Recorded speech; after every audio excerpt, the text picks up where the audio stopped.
봉독하겠습니다. 여호와께서 모세와 아론에게 말씀하여 이르시되 바로가 너희에게 이르기를 너희는 이적을 보이라 하거든 너는 아론에게 말하기를 너의 지팡이를 들어서 바로 앞에 던지라 하라. 그것이 뱀이 되리라. 모세와 아론이 바로에게 가서 여호와께서 명령하신 대로 행하여 아론이 바로와 그 신하 앞에 지팡이를 던지니 뱀이 된지라. 바로도 현인들과 마술사들을 부르매 그 애굽 요술사들도 그들의 요술로 그와 같이 행하되 각 사람이 지팡이를 던짐에 뱀이 되었으나 아론의 지팡이가 그들의 지팡이를 삼키니라. 그러나 바로의 마음이 완악하여 그들의 말을 듣지 아니하니 여호와의 말씀과 같더라.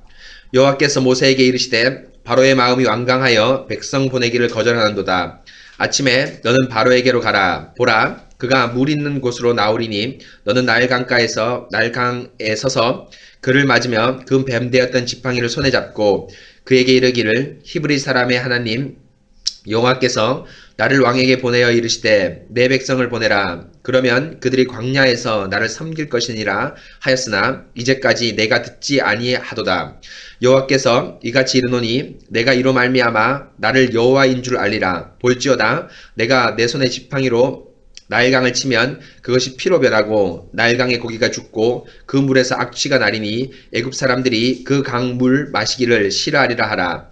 여호와께서 또 모세에게 이르시되 아론에게 명령하기를 내 지팡이를 잡고 내 팔을 애굽의 물들과 강들과 운하와 못과 모든 호수 위에 내밀라 하라.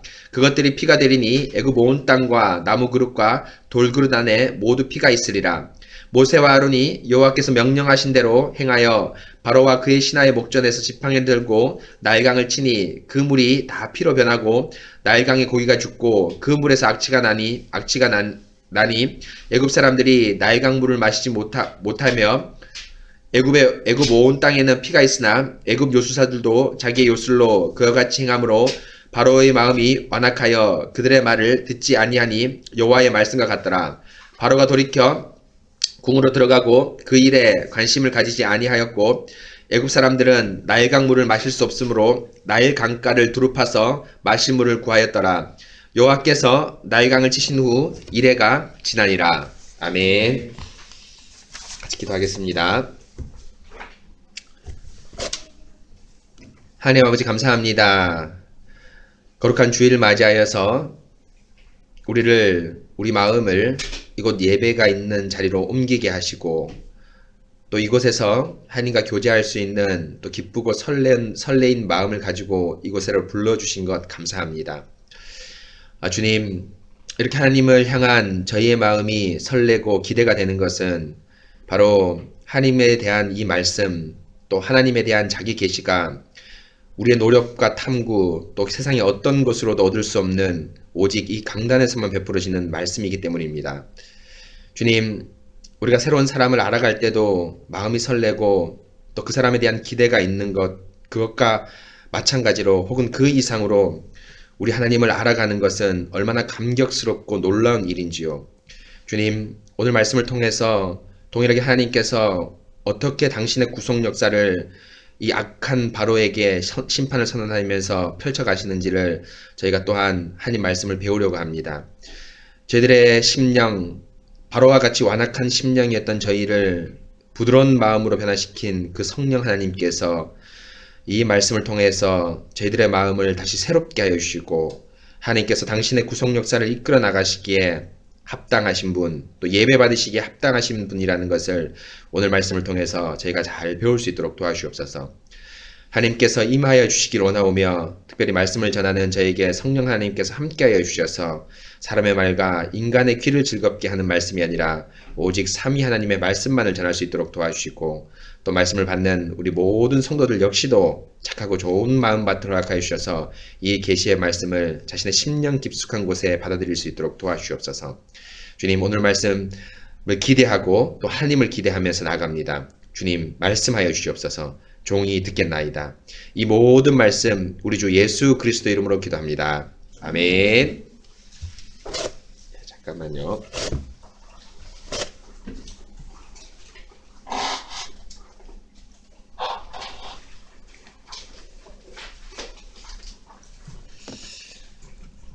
성도 여러분, 한 주간 평안히 잘 지내셨습니까? 날이 무척 따뜻해지고 참 좋은 계절이 돌아왔다 생각이 듭니다. 하나님께서 이 즐거운 계절에 저희를 하나님의 말씀을 들을 수 있는 이 예배자를 초청해 주신 것 너무 감사하고요. 오늘 역시도 하나님 말씀을 출국을 통해서 신실하게 전파하도록 하겠습니다. 여러분, 제목을 제가 좀 바꿨습니다.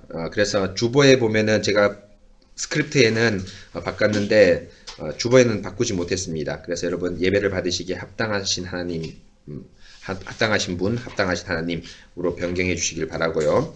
스크립트 같이 보도록 하겠습니다. 사랑하는 언약교회 성도 여러분, 한 주간 주 안에서 평안하셨습니까? 하나님께서 매주 출애굽기 말씀을 통해서 하나님의 구속 역사를 하나님께서 친히 어떻게 이끌어 나가신가를 깨닫고 또 선포해 주십니다. 하나님의 구속 역사는 하나님의 은혜 그리고 말씀으로 이끌어 가십니다. 물론 교회의 순종 역시도 아주 언약의 진전에 중요한 도구이지만 항상 순종에 앞서 하나님의 은혜와 말씀이 앞장섭니다. 지난 주일에는 하나님께서 낭망한 모세에게 다시 한번 말씀을 주심으로 모세를 일으켜 세우셨습니다. 두 가지 방편으로 일으켜 세우십니다. 첫째, 족보를 통해서 모세를 일으켜 세우십니다. 출애굽은 단순히 억압받는 노예를 탈출시키는 휴먼 드라마가 아닙니다. 약속의 성취이고 또 이것은 예배를 지향하고 있습니다. 낭망한 모세에게 족보, 특히 레위 족보를 언급하면서 출애굽은 예배를 지향하고 있음을 알려주며 동시에 직분자와 맺은 평화 언약의 당사자인 비느하스를 족보의 맨 마지막에 언급함으로 직분자를 통해서 이어지는 예배의 중요성을 알려주셨습니다. 곧 구약에서는 직분자가 예배의 모든 것을 주관하고 홀로 지성소에 들어갔는데 이것이 항구적이다라는 것을 비느하스를 통해서 약속하셨습니다. 바로 출애굽은 예배와 예배의 항구성과 직결된 아주 중요한 구속사의 사건이라는 것을 하나님께서는 모세에게 알려주시고 또 이를 통해 모세를 격려해 주십니다. 둘째는 하나님은 모세에게 내가 너로 바로에게 신과 같이 되게 하였은즉이라고 말씀합니다. 신이 될 것이다가 아니라 신이 되었다고 완료 시제를 쓰므로 이미 바로에게 모세는 신이 되었음을 말씀합니다. 이제부터 펼쳐지게 될 10가지 재앙은 모세가 바로에게 새로운 말씀을 전하는 것이 아니라 이미 5장 1, 3절의 첫 대면에서 했던 말씀, 내 백성을 보내라 그들이 절기를 지킬 것이니라 라는 것의 확증임을 알려주셨습니다. 곧 모세가 바로에게 저들이 나를 섬기게 할 것이라는 말씀은 말씀은 2절까지도 같이 포함된 말씀입니다. 만일 바로가 듣지 않는다면 하나님의 10가지 재앙으로 심판하실 것이고 그것은 이미 5장 1절 3절에서 하나님의 말씀을 선포할 때 함께 포함되어 있던 말씀입니다. 사람이 보기에는 바로가 모세를 무시하고 모세가 정말 아무것도 아닌 존재가 되었지만 하나님은 그때 이미 모세를 바로에게 하나님이 되게 했습니다. 말씀이 가진 힘 때문입니다. 비록 사람에게는 시간적 간격이 있어 성취 때까지 기다려야 하지만 하나님에게는 그리고 믿음의 눈을 가진 사람에게는 말씀 자체가 성취이기 때문에 내가 너로 바로에게 하나님 같이 되게 하였은즉은 의 말씀은 가장 큰 위로와 용기입니다. 곧 모세는 이 말씀을 오직 믿음으로 받아 바로에게 출애굽의 말씀을 힘있게 전파해야 됩니다. 이렇게 하나님은 낭망한 모세에게 두 가지 족보와 너는 이미 하나님 되었다는 말씀을 주심으로 큰 위로를 주셨고 모세는 다시 바로 앞에서 또 온 이스라엘 앞에서 중보자로서 하나님께서 서게 합니다. 여러분, 지난 시간 이 낭망한 모세, 내 입이 둔하니까 하나님 뭡니까? 주여, 나는 입이 둔한 자이다. 내가 어찌 바로 앞에 서리까? 바로가 어떻게 내 말을 들으리까? 라는 이 모세의 낭만 가운데 하나님께서는 족보와 또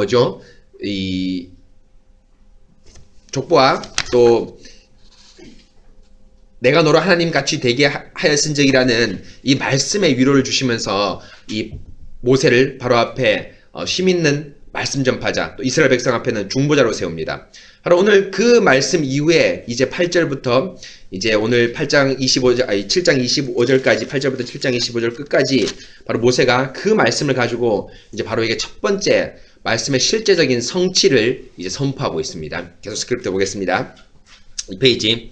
성도 여러분, 하나님은 모세에게 이렇게 두 가지로 위로와 약속을 주시고 모세는 이에 힘을 얻어 세상에서 가장 강력한 왕인 바로에게 나갑니다. 출애굽기 7장 7절에 보면 모세가 바로를 만나러 갈 때 나이가 80세였고 아론의 나이가 83세라고 말씀합니다. 모세가 쓴 시편 90편에 의하면 당시 보통 사람의 수명이 70이요 강건하면 80이라고 말씀하는데 이는 모세가 거의 할아버지가 되어서 바로에게 나가는 것을 말씀합니다. 곧 모세는 할아버지였음에도 불구하고 나아갈 수 있었던 것은 바로 인간의 힘을 의지해서 나간 것이 아니라 하나님의 말씀에 의지해서 한 걸음 한 걸음 바로에게 말씀을 전파하였습니다. 오늘 우리가 읽은 이 말씀을 보면 크게 두 부분으로 나눌 수 있습니다. 첫째는 8절부터 13절까지 지팡이가 뱀이 되는 말씀입니다. 이것은 10가지 재앙에 해당하지 않지만 10가지 재앙의 서론격에 해당하는 말씀입니다. 그리고 두 번째는 14절부터 25절까지인데 10가지 재앙 가운데 첫 번째 재앙인 나일강이 피로 변하는 이적입니다. 곧 재앙의 서론과 첫 번째 재앙의 그 말씀을 오늘 함께 선포하겠습니다. 여러분 오늘 제가 간단하게 말씀드린 것처럼 8절부터 13절까지는 이 재앙의 서론격이라고 할 수 있는 지팡이를 뱀으로 이 변화시키는 그 이적을 하나님께서 이 모세 앞에 베푸시고 그리고 난 다음에 이제 14절부터 25절부터 첫째 재앙 이제 8장부터 이제 계속 이제 재앙이 시작되는데 사실 여러분 이제 후반부에 조금 있다가 저희가 이제 선포하겠지만은 이 재앙을 10가지로 구분하는 것은 사실은 후대 사람의 후대 교회가 한 겁니다. 후대 교회가 한 겁니다. 그래서 사실은 어떤 학자들은 이 재앙이라는 단어와 또 여기 보면은 7장 8절을 보면 이적이라는 단어가 물론 단어 자체는 다르지만 하나님의 말씀을 눈으로 보이게끔 한다는 의미에서는 똑같습니다. 그렇죠? 이미 5장에서 내가 너를 하나님같이 되게 하겠다. 1장에서 하나님 되게 하겠다. 그리고 5장 1절에서 너를 보내라. 이스라엘 백성을 보내라. 그리고 그 말씀의 실증이 이제 이적으로부터 확증되는 것이 아닙니까? 그래서 많은 학자들은 이 뱀이 지팡이가 뱀이 되는 것 역시도 이 10가지 재앙과 똑같은 이 재앙이다라고 얘기를 합니다. 물론 여러분 이 재앙의 뭐 규모라고 하나 스케일은 조금 다릅니다. 그렇죠? 이 첫 번째 재앙부터 스케일이 좀 전 국가적이고 좀 큰 광범위하지 않습니까? 근데 이 지팡이 재앙은 지팡이 이적은 조금 약간 그것에 비해서 좀 작습니다. 그런데도 불구하고 이 알려주기 때문에 이 하나님 말씀이 무엇이 알려지기 때문에 재앙으로 취급하는 학자들도 있습니다. 여하튼 이렇게 10가지 재앙은 아마 이제 학자들이 얘기하기를 이제 많은 이제 학자들은 이 10계명을 맞추기 위해서 10가지 재앙을 하지 않았나 이렇게 추측을 하기도 합니다. 고대 교회에서 10가지 재앙 이렇게 얘기했는데요.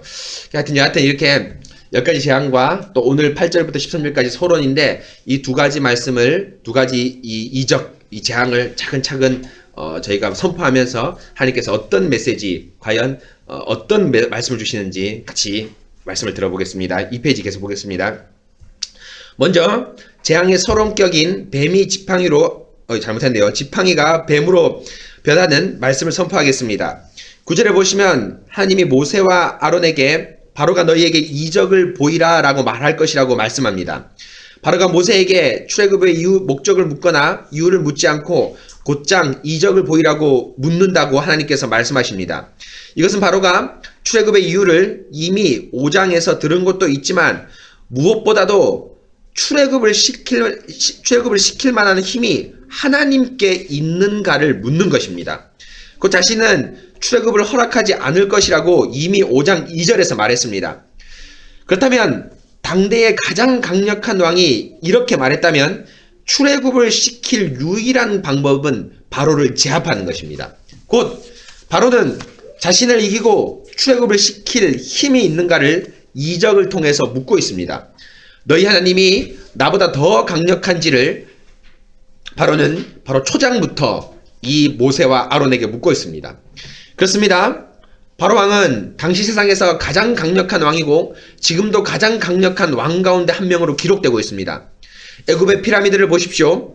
나라의 강력한 국력과 절대 왕권이 아니면 도저히 건설하지 못합니다. 이런 바로의 도전적이고 강력한 질문 앞에 하나님은 지팡이가 뱀이 되게 하는 이적으로 자신의 강력을 시해합니다. 성도 여러분, 하나님은 지팡이와 뱀으로 자신의 강력함을 시해하는데요. 왜 지팡이와 뱀으로 하필 강력을 시유하게 하셨을까요? 그래서 여러분 우리가 이 바로가 처음에 이적을 보이라라는 것은 뭡니까? 차근차근 설득해서 대화해서 너희를 나를 설득시켜보라 이 말이 아니라 바로 뭡니까? 이미 왕의 결정은 뭡니까? 여러분 말 자체가 뭐죠? 입에서 나가면 왕의 말 자체가 뭐죠?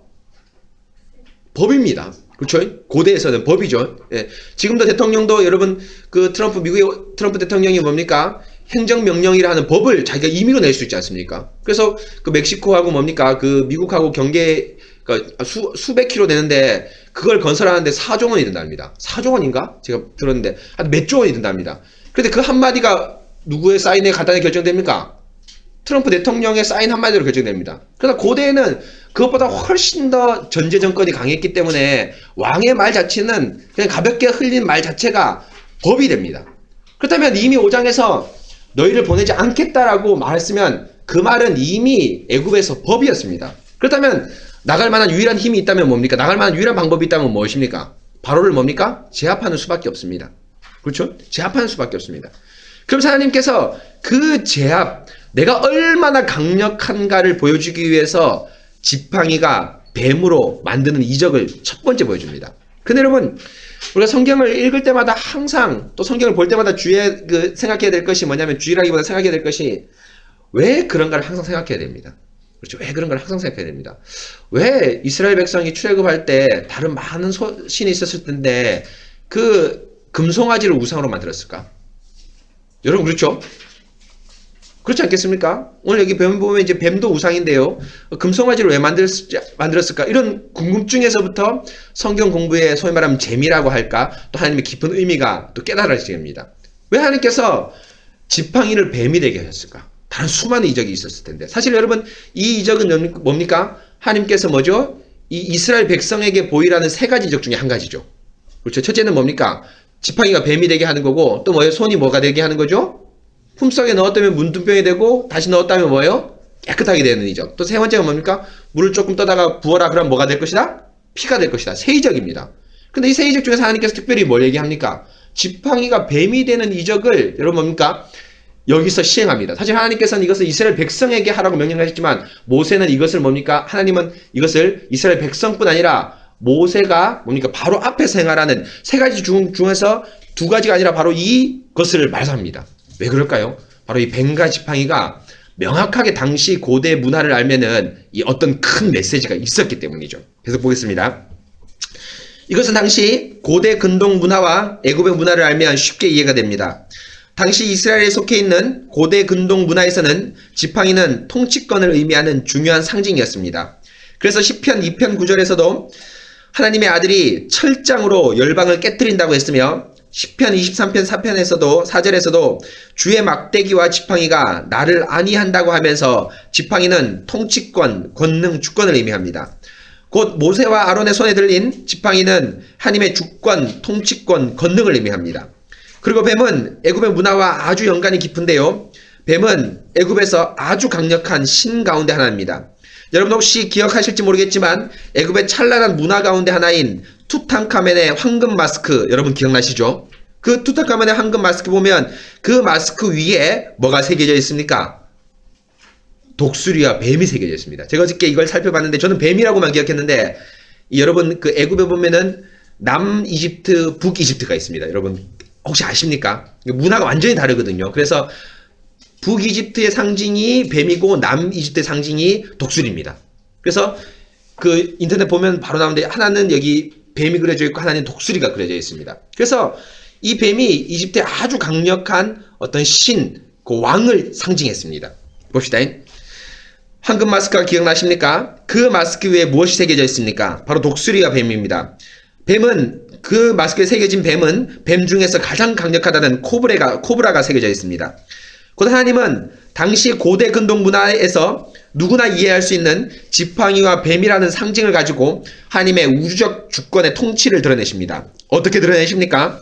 7장 9절에 아론의 지팡이를 바로와 신하 앞에 던지라고 말씀합니다. 그러면 지팡이가 뱀이 된다고 말합니다. 그런데 성도 여러분, 뱀은 히브리어로 쓰는 일상적인 그 뱀을 뜻하는 나하시라는 단어가 아니라 탄닌이라는 전혀 다른 단어를 씁니다. 4장 3절에 보면 여러분 제가 세 가지를 명했다고 얘기했죠. 그럴 때 이 4장 3절에는 그냥 일상적인 뱀을 얘기하는 나하시라는 용어를 씁니다. 히브리어로. 그런데 오늘 7장 8절 이하에서 나타난 뱀은 이 나하시가 아니라 탄닌이라는 그 전혀 다른 단어를 씁니다. 곧 탄닌으로 바뀐 거죠. 지팡이가. 탄닌은 뱀이라는 의미도 물론 있지만 많은 경우 용, 바다 괴물로 뜻으로 쓰입니다. 그래서 어떤 학자들은 7장 9절의 뱀을 괴물 같은 뱀이라고 번역을 합니다. 곧 하나님께서 4장 3절에서 모세에게 명령하실 때 나하시라는 보통 뱀이었는데 실제로 7장 10절에 나타난 뱀은 괴물 같은 뱀을 보여주심으로 하나님의 주권을 바로와 신하들에게 시게 합니다. 그리고 11절에 애굽의 요술사도 지팡이가 뱀이 되게 따라했습니다. 하지만 요술사들의 뱀을 아론의 뱀이 삼킴으로 하나님의 절대 주권을 드러내셨습니다. 마치 홍해에서 바로의 군대를 하나님이 물로 삼키신 것처럼 잠기게 하신 것과 유사하게 하나님의 주권이 얼마나 강력한 것인가를 바로에게 시했습니다. 하나님은 당시에 누구나 유추할 수 있는 지팡이와 뱀을 통해서 그리고 하나님의 뱀이 바로의 뱀을 잡아먹는 것을 통해서 당신의 힘이 얼마나 강력한 것인가를 보이십니다. 비록 지금 바로와 애굽에게 직접적으로 해를 입히진 않지만 상징적으로 그리고 서론격으로 자신의 강력한 힘을 보임으로 모세에게 물었던 바로가 물었던 이적을 보이라는 그 바로의 물음에 하나님은 강력하게 대답을 하십니다. 그렇죠? 여러분, 하나님께서 지금 비록 직접적으로 어떤 손해가 가진 않았습니다. 그렇죠? 뒤에 보면 메뚜기나 홍수나 이런 재앙 때문에 경제를 가지 않지만 이 지팡이를 바다의 괴물, 사실 여러분 이 탄이라는 용어는 성경에서는 뭐로 많이 번역되냐면 악어로 많이 번역됩니다. 악어. 그러니까 이 뱀이라는 용어보다는 구약에 보면 악어라는 용어도 많이 나오지 않습니까? 용어가 많이 나오는데 그 용어를 주로 탄닌이라는 용어를 쓰는데요. 바로 이 고대에서는 이 악어를 어떻게 생각하냐면 아주 괴물 같은 뱀으로 생각했던 것 같습니다. 그렇죠? 같은 종인데 뱀에서 아주 특별한 뱀 이런 걸 생각했던 것 같습니다. 그래서 하나님께서 소위 말하면 어떻게 생각하면 악어로 변화시켰습니다. 뱀 중에 아주 강력한 뱀으로 변화시켰습니다. 그러면서 뭡니까? 하나님의 지팡이가 이렇게 권능이 이렇게 힘이 있다고 합니다. 여러분 또 재밌는 것이 오늘 제가 말씀드리지 않았지만은 이 아론의 지팡이가 나중에 또 어떻게 됩니까? 싹이 나죠. 그렇죠? 제가 여기까지는 명확히 밝히지 않았지만 분명히 하나님께서 이 통치권과 싹 나는 것과도 또 뭐가 있을까요? 연관이 있을 겁니다. 그렇죠? 왜 하필 아론의 싹난 지팡이에서 아론 지팡이에서 싹이 나게 했는가? 권력에 아주 중요한 의미가 있기 때문이겠죠. 그렇죠? 여하튼 이렇게 하나님께서 지팡이를 통해서 뱀을 통해서 이적을 보이라 너희 힘이 있냐? 라는 그 강력한 물음 앞에 하나님께서 강력하게 서론격으로 전제를 보이십니다. 그러면서 이제 구체적으로 이제 말하는데요. 계속 보겠습니다. 사랑하는 성도 여러분, 그러나 이런 이적은 단지 힘의 강력함의 이적으로만 끝나지 않습니다. 곧 바로가 물었던 그 힘의 강력함의 이적으로만 끝나지 않습니다. 지팡이가 뱀이 되게 하는 이적은 앞으로 펼쳐지게 될 재앙의 성격이 무엇인지를 명확히 알려줍니다. 9절에서 말씀하는 이적, 그리고 앞으로 펼쳐지게 될 10가지 재앙은 말 그대로 놀라운 일, 엄청난 기적만을 의미하지 않습니다. 물론 이적과 재앙 맞습니다. 하지만 하나님께서 지팡이가 뱀이 변하는 것과 10가지 재앙을 통해서 궁극적으로 말씀하고자 하시는 것은 하나님께서 얼마나 약속에 신실하신가를 보여주는 하나님의 말씀 자체입니다. 지난 주일에 선포한 대로 7장 1절에서 하나님은 이미 모세가 바로에게 하나님이 되었다라고 말씀하였습니다. 앞으로가 아니라 이미 5장 1, 3절에서 출애굽을 선포할 때 모세는 바로에게 하나님이 되었습니다. 그런데 그 하나님이 되었다는 것은 출애굽을 보라카라 내 백성이 나를 섬길 것이라는 말씀뿐 아니라 7장 8절부터 시작되는 지팡이가 뱀이 되는 이적과 10가지 재앙까지 모두 포함한 말씀입니다. 곧 이적과 재앙은 단지 놀라운 기적 정도가 아니라 바로 하나님이 얼마나 말씀에 신실하신가를 보여주는 말씀입니다. 하나님의 말씀이 하나도 땅에 떨어지지 않는다는 말씀 그 자체입니다. 따라서 지팡이가 뱀이 되는 이적과 10가지 재앙은 실상 이적, 재앙이라는 의미보다도 표적으로 보아야 합니다. 마치 요한복음에서 예수님께서 행하신 이적을 한결같이 기적, 이적이라고 말하지 않고 표적이라고 기록하여 예수님의 말씀과 그 표적이 떨어지지 않고 하나인 것처럼 10가지 재앙도 한결같이 말씀의 성취, 곧 참으로 약속을 신실하게 이루시는 하나님의 표적으로 보아야 합니다. 그렇습니다. 성도 여러분, 오늘 말씀 7장 8절 이전까지의 출애굽기의 말씀은 하나님은 약속을 잊지 않고 신실하게 지키시는 하나님을 보여주었습니다. 하나님은 민족성을 잊어버리고 애굽 사람으로 완전히 동화되었을 430년이 지난 후에도 아브라함과 세운 언약을 잊지 않았습니다. 백성의 부르짖는 고통에 하나님은 그들의 고통뿐 아니라 실상 더 우선적으로 아브라함과 이삭과 야곱과 맺은 언약을 기억했습니다. 하나님이 그들의 고통 소리를 들으시고 하나님이 아브라함과 이삭과 야곱에게 세운 그의 언약을 기억하사 하나님이 이스라엘 자손을 돌보셨고 하나님이 그들을 기억하셨더라. 곧 우리 하나님은 한순간도 당신의 언약을 잊으신 적이 없습니다. 바로 애굽에서 당신의 백성이 하늘의 별처럼 바다의 모래처럼 많아질 때까지 기다리신 것입니다. 매우 중요한 약속에 시계를 수시로 꺼내들어 시간을 확인하는 것처럼 우리 하나님은 아브라함과 이삭과 야곱에 대한 약속을 한순간도 잊으신 적이 없습니다. 이렇게 신실하신 하나님, 약속을 잊지 않는 하나님이 이제 7장 8절 이후부터는 약속에 전능한 하나님으로 나타납니다. 하나님은 약속을 잊지 않으실 뿐 아니라 약속에 대해 전능하심으로 그 약속을 반드시 지키는 하나님입니다. 여러분, 하나님께서 전능하시다는 것 많이 들어보셨을 것입니다. 그러나 하나님은 그 전능을 남발하지 않습니다. 하나님의 전능은 오직 당신의 백성, 그리고 그 백성의 언약을 이루기 위한 전능입니다. 그래서 이사야 1장 24절에 하나님을 호칭할 때 이스라엘의 전능자라고 호칭합니다. 왜입니까? 바로 우리 하나님은 이스라엘에는 교회에 전능한 하나님이지 교회 밖 언약 밖에서 전능하지 않습니다. 오히려 언약 밖에서는 우리 하나님은 진노의 하나님으로 나타나십니다. 지팡이가 뱀이 되는 이적이나 10가지 재앙은 철저히 하나님께서 언약 안에서 얼마나 전능한지, 그리고 그 전능으로 당신의 백성을 얼마나 위하시고 약속을 지키시는지를 말씀합니다. 약속을 이루기 위해서는 홍해도 가르신 하나님, 여리고를 단번에 쳐부신 하나님, 해를 멈추고 달을 멈추신 하나님, 그리고 무엇보다도 전능의 최절정인 독생자를 우리에게 보내시는 것으로 우리의 상상을 뛰어넘는 그 전능을 온 우주에 시해합니다. 그래서 천사도 이런 전능을 본 적이 없기 때문에 베드로전서 1장 12절에 천사들도 살펴보기를 원하는 것이라고 하나님의 복음에 대해서 말씀합니다. 바로 우리 하나님은 오직 언약 안에서, 그리고 언약을 신실히 따르는 당신의 교회 안에서 전능하신 하나님, 오직 이스라엘의 전능자입니다.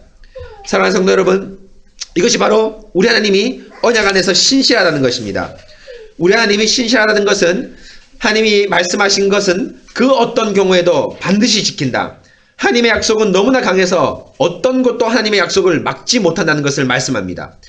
하이델베르크 10주일에서 말씀한 것처럼 우리 하나님은 전능하신 하나님이시기에 그리하실 수 있고 신실하신 아버지이시기에 그리하시기를 원하십니다.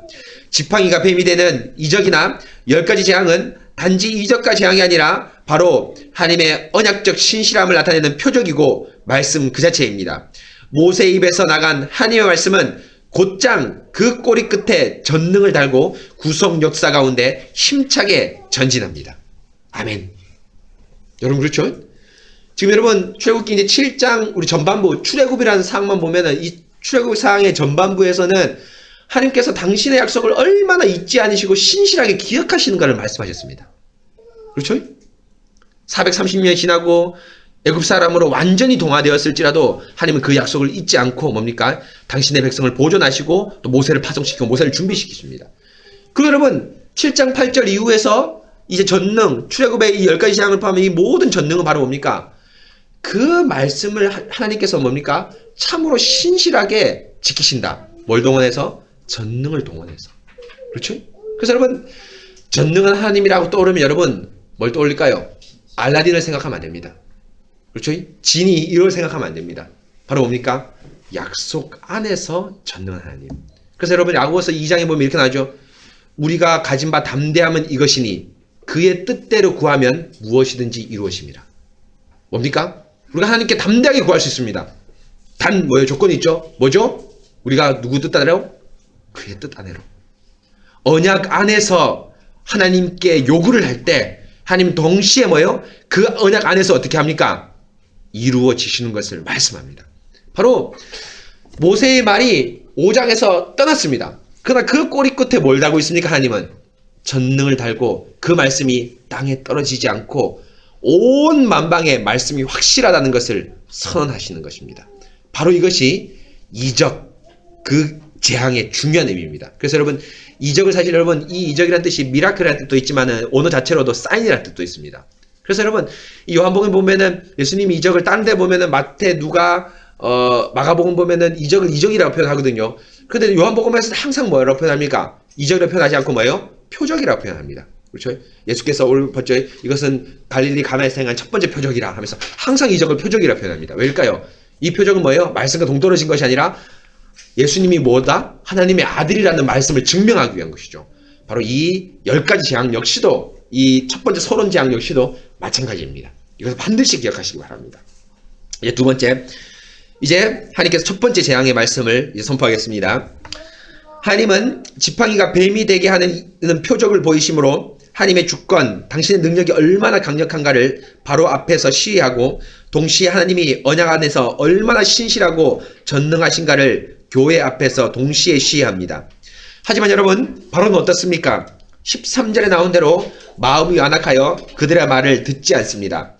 여기서 완악하다는 것은 히브리어로 보면 단단하다는 겁니다. 그래서 여러분 보면 이제 성경 보면 영어로 보면 하든이라고 번역을 했습니다.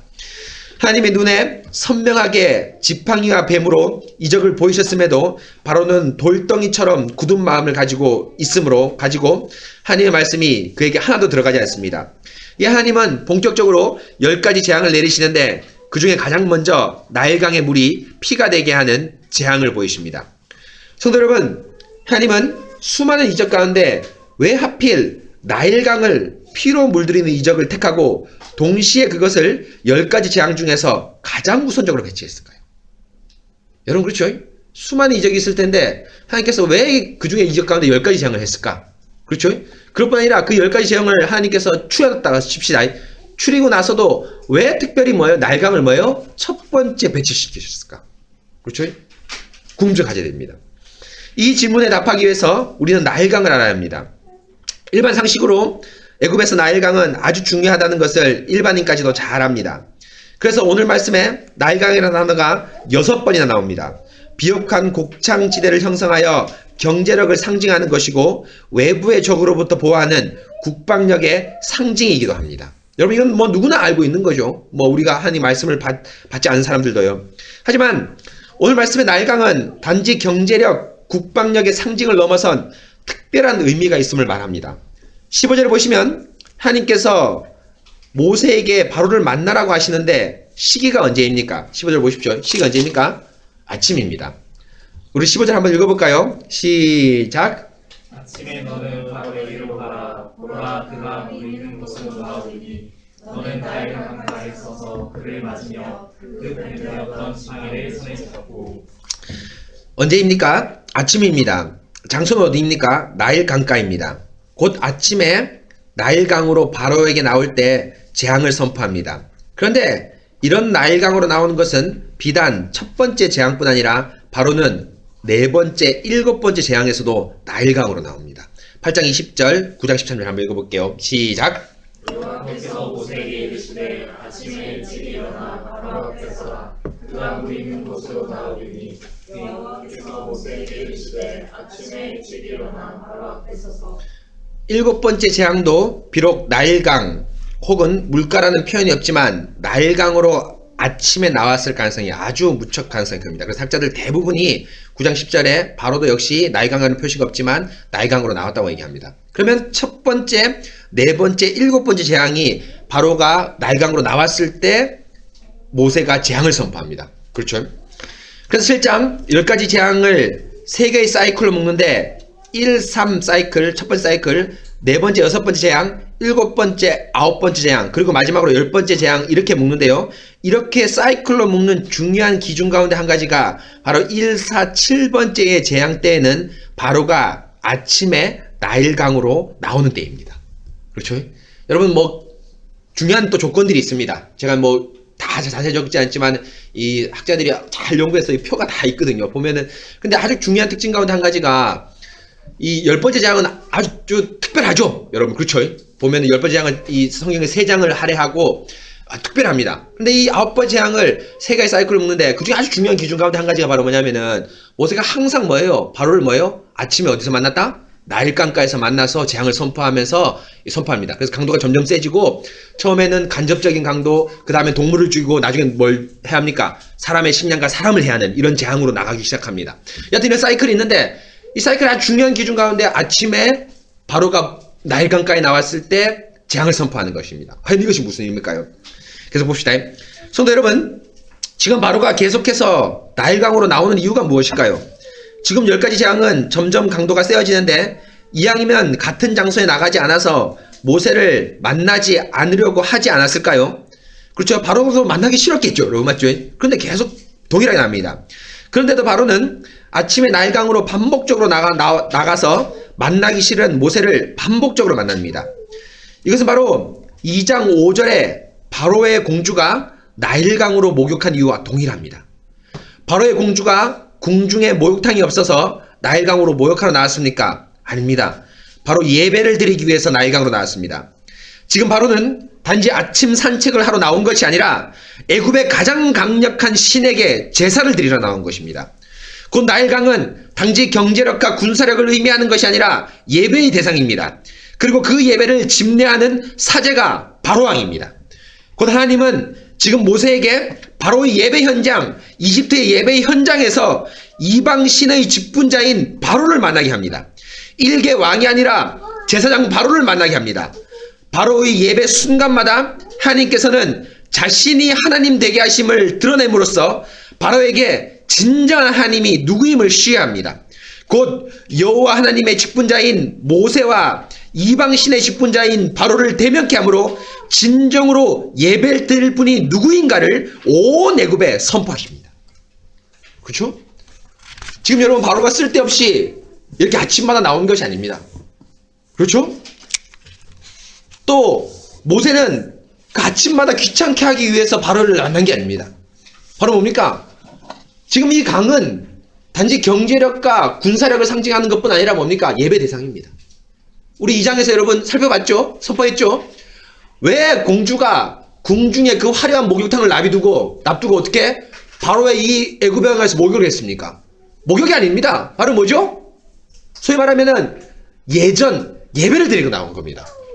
그런데 바로가 수시로 나왔다는 것은 그거와 흡사비슷하게 뭡니까? 소위 말하면 공주는 예배 참석자로 나왔지만 바로는 뭐예요? 예배 뭐죠? 집례자로 나온 겁니다. 목사입니다. 쉽게 말하면. 이방신의 목사입니다. 바로 그 예배 현장에서 모세를 투입시키고 모세에게 재앙을 선포하게 함으로써 뭡니까? 과연 예배에 합당하신 분이 누구인가? 그렇죠? 너희가 드리는 저 나일강이 예배를 드리는 합당한 분인가? 아니면 내 입에서 선포되는 이 말씀을 가진 하나님이 예배에 합당하신 분인가를 선포하고 이것을 뭡니까? 가장 첫 번째 재앙으로 배치시키는 겁니다. 바로 뭡니까? 출애굽은 어떤 문제이기 때문이죠? 예배의 문제이기 때문이죠. 그렇죠? 계속 보겠습니다. 하나님 우선 바로의 예배의 대상인 나일강을 피로 물들입니다. 도구는 17절에 나온 대로 지팡이입니다.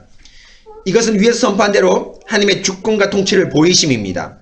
바로의 뱀을 잡아먹은 그 지팡이가 나일강까지도 피로 물들임으로 누가 진정으로 예배를 받으실 하나님인가를 말씀하십니다. 그럴 뿐 아니라 나일강의 고기를 죽게 합니다. 그리고 그 물에서 악취가 나게 합니다. 그래서 애굽 사람들이 그 물 마시기를 싫어했다고 말씀합니다. 이것은 무엇입니까? 단지 저들의 경제력과 음료를 끊는 것뿐 아니라 바로의 예배 집례를 방해한 그것 이상으로 온 애굽 사람들에게 예배를 방해했습니다. 바로 무엇입니까? 나일강에서 드리는 예배는 뭐죠? 거짓 예배다. 짝퉁 예배다. 라고 말씀하는 겁니다. 하나님께서 여러분 지금 일반적인 계시에 의해서 바로를 심판하는 것이 아니라 진정으로 예배드릴 분이 누군가. 여러분 뒤에 살펴보겠지만 나는 여호와를 알지 못한다. 이 말은 뭘까요? 너희가 예배드리는 그 하나님 예배 대상이 아니라는 겁니다. 예배드리려고 하나님을 섬기게 광야로 보내게 해주십시오라는 뭡니까? 우리가 예배드리러 하나님 가겠습니다. 할 때 나는 여호와를 알지 못한다. 너희가 예배드릴 그 신 거짓신이다. 예배는 뭐예요? 날강이다. 혹은 우리의 수많은 신이다. 라고 얘기합니다. 하나님께서 첫 번째 재앙, 가장 첫 번째 재앙이 피로 물들이면서 예배를 엉망으로 만들었으며 바로 뭡니까? 모든 애국 사람의 예배를 뭡니까? 없앤 겁니다. 그렇죠? 여러분 지금 이게 대표적으로 인도에 보면은 겐지스 강이라고 하나요? 그 겐지스 강 맞죠? 그 겐지스강에서 여전히 뭐 그 똥물에 뭐 하는 사람들이 지금 뭐 합니까? 예배드리죠. 그렇죠? 단지 목욕이 아니죠. 뭐 합니까? 예배입니다. 그렇죠? 고대에는 이런 것들이 비일비재했습니다. 계속 보겠습니다. 이렇게 하나님께서는 바로와 온 애굽 사람에게 나일강은 거짓 신임을 명확하게 선포합니다. 곧 단순한 이적이 아니라 위에서 선포한 대로 표적, 곧 하나님의 말씀을 지금 선포합니다. 이런 하나님의 말씀에 바로는 어떤 반응을 보입니까? 22절을 보면 애굽의 요수사도 물로 피로 만듭니다. 근데 여러분 이것은 무엇을 의미합니까? 상황을 더 악화시킬 뿐입니다. 여러분 그렇죠? 예배 드리게 만들어야지 예배 오히려 더 못 드리게 만들었습니다. 요수사도 단지 요수를 부리는 자가 아니라 바로 밑에 있는 하위 제사장입니다. 그렇다면 그들은 역으로 피를 물로 만들어야 하지 않습니까? 그래서 다시 나일강을 예배할 수 있게끔 해야 하지 않겠습니까? 하지만 저들은 그런 능력을 가지고 있지 않습니다. 저들이 기껏해야 할 수 있는 것은 자신의 백성에게 해를 입히는 정도, 곧 백성을 착취하는 거짓 제사장입니다. 여러분이 7장에 보시면은 이 사람들이 여러분 봐요. 물을 피로 만들었다고 얘기했는데 이 요술장이들이 여러분 뭡니까? 7장 21절에 보면 여러분 모든 뭐예요? 물이 다 뭐로 변했죠? 피로 변했죠. 그렇죠? 피로 변했는데 그 맑은 물이 어디서 나왔을까요? 여러분 그렇죠? 심지어 19절에 보면은 나무 그릇과 돌 그릇 안에도 모두 피가 있으리라 얘기했는데 여러분 이 나무 그릇과 돌 그릇이 사실 여러분 히브리어 보면은 그릇이 없습니다. 그래서 제가 영어 번역 보면 NASB 번역 보면은 그릇에 보면은 이 이태릭체로 옆에 누워 있습니다. 그래서 NASB 보면은 옆에 누워 있는 거는 없는데 어쩔 수 없이 문맥을 위해서 뭐예요? 의역한 겁니다. 그래서 나무와 또 뭐예요? 돌 사이에도 뭐예요? 모두 피가 있으리라 얘기합니다. 이건 뭡니까? 물이 나올 수 있는 모든 출처에서 뭐 하는 거죠? 피로 만들겠다는 겁니다. 여러분 왜 이렇게 하나님께서 이 나무의 돌 사이도 피를 만들었냐 하면은 당시 이 소위 말하면 자유주의 학자들 또 이 뭐라고 얘기하냐면은 모세가 여러분 뭡니까? 사실은 물을 피로 만든 것이 아니라 당시 나일강이 아주 모세가 똑똑한 사람이라서 뭐예요? 나일강이 뭐예요? 큰 홍수가 일어났어요. 그래서 홍수가 나는데 그 홍수의 상류에 뭐예요? 붉은 그 모래가 있답니다. 붉은 뻘. 그래서 소위 말하면은 그 모래가 여기 뭡니까? 이렇게 일어나서 덮고 이 햇빛이 안 들어오니까 물에 뭐가 일어나죠? 족조 현상이 일어나죠. 그래서 물이 온통 빨갛게 되는 것을 상류부터 내려오는데 그 상류부터 내려오는 것을 가지고 모세가 얘기했다고 합니다. 그래서 족조 현상 때문에 모도 죽었다, 고기도 죽었다. 그렇죠? 그래서 족조 현상 때문에 냄새도 났다. 뭐 지금 낙동강하고 좀 비슷한 상황이죠. 예를 들면 그 녹조 현상이 일어나는데 여기 낙동강에서는 이렇게 설명합니다. 근데 여러분 이것이 맞지 않은 것이 왜 맞지 않을까요? 바로가 그걸 알고 있었을까요? 몰랐을까요? 알고 있었죠. 누구보다 관계수로에 대해서 정통한 왕이 아니겠습니까? 그런데도 여러분 뭡니까? 바로가 그것을 다 수용합니다. 이것이 거짓이다, 짝퉁이다 이렇게 얘기하지 않고 뭡니까? 자기는 뭡니까? 이렇게 다 수용하는 장면이 말씀에 올라옵니다. 무슨 말입니까? 족조 현상이 아니라 진짜라는 것이죠. 그렇죠? 그래서 하나님께서 그걸 확증하기 위해서 심지어 돌과 나무 사이에서 나온 진액까지도 하나님께서 피로 만드십니다. 근데 이 요술장이가 뭡니까? 이 물을 구해서 피로 만들었죠. 근데 여러분 보면은 24절에 보면은 백성이 강물을 구할 수 없으므로 나일강가를 두루 파서 소위 말하는 물을 구했다고 얘기합니다. 그렇죠? 아마 지하수를 뭐 찾은 것 같기도 합니다. 예를 들면은. 그런데 이 물을 가지고 피를 만들었습니다. 다시. 근데 제가 볼 때는 물을 가지고 피를 만든 것이 아니라 뭐예요? 강가를 팠으니까 뭐가 나왔을까요? 실제로 피가 나왔겠죠. 그렇죠? 물론 지하수를 팠을 수도 있지만 24절에 지하수를 팠을 수도 있지만 옅은 데를 파면 뭐예요? 강물이 스며들어서 어떻게 됐겠죠? 그 피가 옆에 나올 수도 있겠죠. 그렇죠? 그 물을 가지고 거짓 트릭을 하지 않았나 생각이 되기도 합니다. 여러분 이해하셨습니까? 진짜 바꾼 것이 아니라 거짓 트릭이지 않았나 생각되기도 합니다.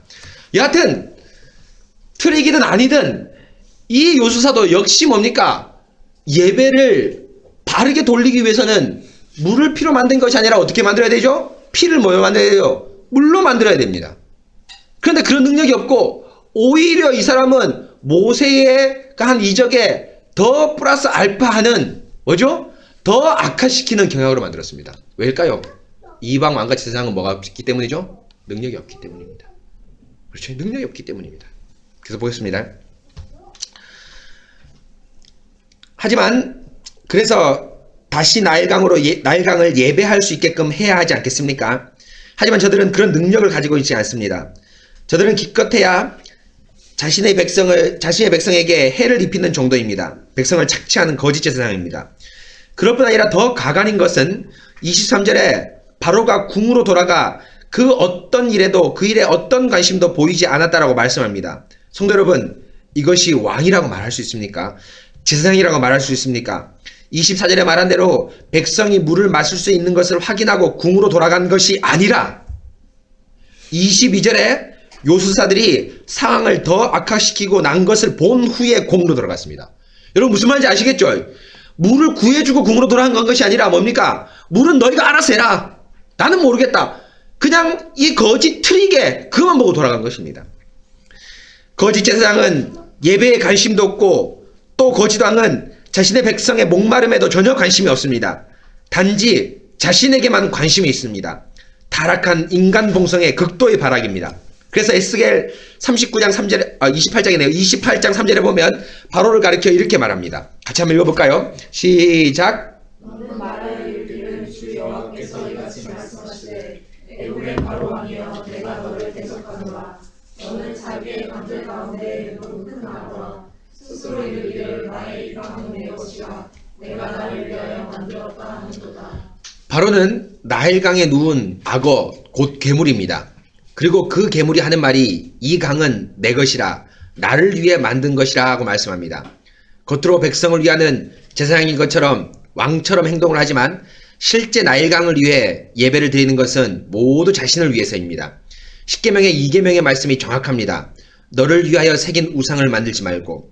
곧 사람들이 신을 만드는 강력한 이유는 바로 자신을 위한 것입니다. 바로가 제사장으로 왕으로 그렇다게 보이지만 이것은 모두 자신이라는 죄악된 본성을 섬기기 위한 하나의 방편에 불과합니다. 이렇듯 애굽인의 예배의 대상은 애굽의 대상인 나일강은 신이 아니라 하나님이 피로 만들 수 있는 하나의 피조물에 불과하고 바로 역시도 제사장이나 왕이라는 화려한 포장을 하지만 그 이면에는 자신중심주의라는 원죄로 가득 찬 하나의 인간에 불과하다는 것을 이 첫 번째 나일강을 피로 만든 이적을 통해서 명확하게 밝혀 보여줍니다. 그렇죠? 하나님께서 출애굽의 아주 중요한 목적이 예배인데, 그렇죠? 너희가 드리는 이 모든 예배는 다 무슨 예배다? 거짓 예배다. 짝퉁 예배다. 예배의 대상인 신, 뭐에 불과하다? 하나님의 말씀 하나면 뭘로 바뀌는? 피로 변하는 피조물에 불과하다. 그리고 너희가 제사장을 섬기는, 너희가 직분자를 섬기는 바로 그 하위 제사장들, 요술장이들 봐라. 다 뭡니까? 자신의 아니만을 챙기고 있습니다. 그렇죠? 예수님이 뭐랍니까? 요한복음 10장에 나는 양의 목자라. 내가 양을 위해서 나의 목숨을 버리노라. 여러분 이것이 진정한 목자 아닙니까? 그렇죠? 거짓 예배의 대상뿐 아니라 거짓 직분자가 예배를 점철하고 있는 것이 지금 나일강을 피로 만든 걸 통해서 하나님께서 온 세상에 밝히 보여주십니다. 그렇죠? 이겁니다. 그러나 여러분 우리 하나님 어떤 분이십니까? 바로 뭐죠? 예배 받으시기에 합당하신 분이죠. 바로 보겠습니다. 그러나 성도 여러분, 우리 하나님은 어떤 분이십니까? 우리 하나님은 참으로 전능하신 분입니다. 그들이 섬기는 나일강을 단번에 피로 만들 수 있는 전능하신 분, 약속에 전능한 분, 유일한 예배의 대상인 약속에 전능하신 분, 곧 유일한 예배의 대상이라는 것을 하나님은 예배의 대상인 하나님임을 저희가 단번에 알 수 있습니다. 이것이 오늘 말씀 17절에 나오는 나를 여호와인 줄 알리라. 볼지어다 내가 내 손으로 나일강을 치면 그것이 피로 변하고 말씀하는 바입니다. 나일강을 피로 변하게 함으로 하나님께서 나를 여호와인 줄 알리신 것입니다. 곧 예배의 대상은 오직 자신밖에 없음을 선포하신 것입니다. 바로 이것이 모세가 바로에게 10가지 재앙 모두에서 선포한 16절에 나온 대로 내 백성을 보내라, 그들이 나를 섬길 것이라는 것입니다. 바로에게 예배의 대상이 누구인지를 명확히 선포합니다. 나일강이라는 거짓 신이 아닙니다. 그렇기 때문에 이스라엘의 사람들은 출애굽에서 하나님을 섬기는 것은 너무나 당연합니다. 하나님께서 바로에게 줄기차게 선포한 말씀입니다. 그 말씀은 가장 첫 번째에 나일강이 피로 변하는 것을 통해서 명확하게 보이십니다. 사랑하는 성도 여러분, 우리 하나님은 참으로 예배 받으시기에 합당하신 분입니다. 당신의 백성을 위해 이렇게 전능으로 나일강을 피로 물들이시다니요. 그럴 뿐 아니라 우리 하나님은 당신의 백성을 위해서 참으로 아버지와 같이 신실하시고 자애로운 분이십니다. 바로는 백성이 물을 마실 것을 상관하지 않고 백성이 죽든 어떻게 되든 상관하지 않고 궁으로 돌아갔습니다. 그러나 우리 하나님은 어떤 분이십니까? 시편 78편 15절 이하를 다 같이 한번 읽어보겠습니다. 시작. 하늘에서 반석을 돌리시고 매우 깊은 곳에서 나오는 물처럼 촉촉하게 마시게 하셨으며 또 바위에서 시내를 내사 물이 강같이 흐르게 하셨으며. 우리 하나님은 없는 물을 만드시는 분입니다. 광야에서 반석을 쪼개서 매우 깊은 곳에서 나오는 물처럼 흡족하게 마시게 하셨습니다. 곧 뜨겁고 미지근한 물이 아니라 지하에서 펑펑 솟아나오는 시원한 물처럼 백성의 모든 갈증을 풀어주셨습니다. 또 바위에서 물을 시내처럼 나와 그 물이 강처럼 흐르게 하여 이스라엘이 사막에서 결코 갈증이나 주림이 없는 40년 행진을 하게 하십니다. 무엇입니까? 단지 갈증을 채워주는 것이 아니라 이들에게 하나님의 말씀을 보이심입니다. 당신의 백성에게 이토록 언약이 신실하다는 것을 시원한 물을 맛보이게 함으로 보이셨습니다. 물은 단지 물이 아니라 하나님의 말씀이고 말씀이 우리 영혼의 가장 가란 갈증을 풀어준다는 것입니다. 바로 우리를 위한 하나님입니다. 그리고 이런 영혼의 갈증은 궁극적으로 오직 영혼의 생수 대신 그리스도를 통해서만 채울 수 있습니다. 그리스도께서 사마리아 우물가 여인에게 요한복음 4장 12절 이하에서 이렇게 말씀하십니다. 같이 한번 읽어보겠습니다. 시작. 우리 조상 야곱이 이 우물을 우리에게 주셨고 또 여기서 자기와 자기 아들들과 짐승이 다 마셨는데 당신이 야곱보다 더 크니까. 예수께서 대답하여 이르시되 이 물을 마시는 자마다 다시 목마르려니와 내가 주는 물을 마시는 자는 영원히 목마르지 아니하리니 내가 주는 물은 그 속에서 영생하도록 솟아나는 샘물이 되리라. 여인이 묻습니다. 야곱이 자기와 자신의 자식들을 키운 이 우물을 우리에게 주었다라고 말합니다. 이것은 단지 먹고 살 수 있는 물리적인 물을 의미하는 것이 아닙니다. 바로 자신들은 구약 말씀을 따라 살았습니다. 우리는 구약 말씀을 따라서 하나님을 예배하고 섬겨왔습니다 라고 묻는 것입니다. 그러자 예수님은 구약의 물이 아니라 진정으로 참된 물, 영혼의 생명을 소생시켜주는 참된 물인 자신에게서 영원히 마시라고 말씀합니다. 바로 영원히 목마르지 않는 참된 영생의 물인 자신을 예배하고 섬긴다면 너희들은 영생이라는 온전한 생명을 마신다는 강력한 말씀입니다. 바로 하나님은 우리에게 영원한 물을 주시는데 그 물은 바로 예수 그리스도입니다. 그리고 그 물은 요한복음 7장 38, 39절에서 말씀한 대로 십자가라는 우리를 위한 고통을 통해서 주시는, 그 고통을 감내하면서 주시는 물입니다. 아버지의 외면이라는 초유의 고난을 당한 뒤에 얻어지는 물입니다. 곧 성령입니다. 십자가의 고난으로만 얻어지는 피와 방불한 물입니다. 실제 우리는 성찬상에서 그리스도의 피를 먹고 마십니다. 사랑하는 성도 여러분, 바로 이것입니다. 거짓 징분자인 바로와 얼마나 대조적입니까? 바로는 백성의 안위와 예배는 상관하지 않습니다. 오직 자신에게 모든 것이 집중되어 있습니다. 하지만 성부 하나님, 그리고 그의 아들 예수 그리스도, 그리고 예수 그리스도가 보내신 참된 물이신 성령님은 어떻습니까? 한결같이 우리를 위하시는 하나님입니다. 우리의 영원한 갈증을 풀어주시는 하나님입니다.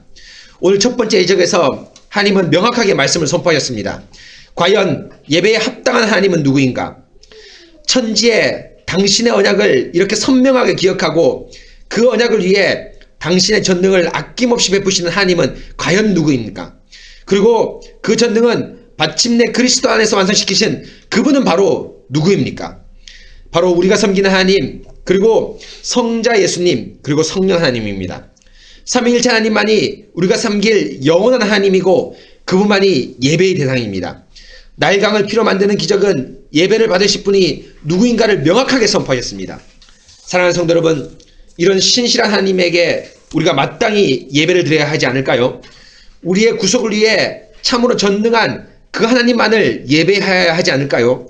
바로와 같이 돌같이 완악한 마음을 부드러운 흙으로 만들어주신 가장 전능하신 하나님, 그래서 말씀과 교회를 가장 사랑하게 하신 전능하신 하나님, 그래서 우리 자신보다 하나님과 이웃을 더욱 사랑하게 해주신 전능하신 하나님, 그래서 개혁주의 교회 건설이라는 낯설지만 원대한 소망을 우리 가슴에 불어넣어 우리를 한껏 들뜨게 한 전능한 하나님, 바로 그 하나님이 우리가 섬기는 예배에 합당하신 하나님입니다. 사랑하는 성도 여러분, 언약의 전능하신 하나님 품속으로 속히 달려오십시오. 쟁기를 잡고 뒤를 돌아보지 마십시오. 우리 인생이 아무리 어렵고 힘들더라도 우리는 오직 그리스도 안에서만 안식을 누릴 수 있습니다. 바로 그리스도께서 우리의 교만 애로까지 낮아져서 우리를 사랑하시기 때문입니다. 오직 우리를 위해 하시는 유일한 분은 삼위일체 하나님밖에 없습니다. 그 하나님 안에서 멋지게 우리를 세우고 교회를 세워갑시다. 우리가 개혁주의 교회 건설을 세워가실 우리와 개혁주의 교회를 세워가실 그 전능하신 하나님에게 우리의 삶 전체를 드립니다. 기꺼이 그리고 신속히. 아멘. 여러분, 참 우리 하나님 감동적이지 않습니까? 여러분, 무엇입니까? 하나님께서 이 가장 첫 번째 이적을 베푸심으로 이 전능한 하나님만이 오직 예배에 합당하신 하나님이라는 것을 명확히 선포하셨습니다. 바로 보십시오.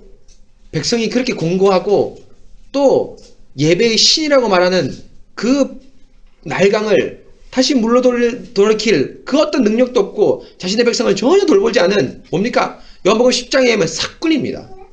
그렇죠? 사꾼입니다. 늑대가 오고 이리가 올 때 양들을 버려두고 도망가는 그 사꾼입니다. 바로 그 사꾼이 진행하는 예배가 아니라 바로 뭡니까? 광야에서 물을 내시고요. 그렇죠? 우리를 위해서 우리의 교만 애로까지 나눠주신 예수 그리스도의 그 사랑하심, 그 하나님만이 오직 우리의 예배의 대상입니다. 언약의 전능하신 하나님, 그만을 신실하고 믿고 나가는 것, 이것이 우리의 가장 중요한 인생의 목표입니다. 여러분, 우리의 인생의 목표가 어디입니까? 여러분, 물론 여러 가지 시험도 통과하고 취업도 되고 여러 가지 업무도 있습니다. 업무를 성취하는 것도 있습니다. 그러나 가장 큰 목표가 뭘까요? 바로 참된 예배 건설, 참된 교회 건설이 우리의 인생의 가장 중심에 떡하니 서 있고, 이 예배와 교회 건설을 위해서 하나님께서 뭡니까? 여러분의 구속 역사를 삶의 모든 부분에서 하나씩 하나씩 이끌어 가십니다. 여러분, 예배를 중심에 놓고 이 10가지 재앙을 보시기 바랍니다.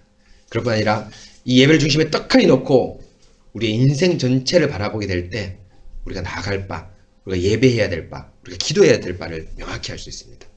여러분, 오늘 이 말씀을 깊이 기억하시면서 우리가 함께 같이 기도하도록 하겠습니다. 사랑하는 성도 여러분, 오늘 하나님께서 이 첫 번째 재앙을 통해서 당신의 권능과 주권을 드러내셨습니다. 무엇입니까? 바로가 섬기는 날강이란 신은 거짓신이다.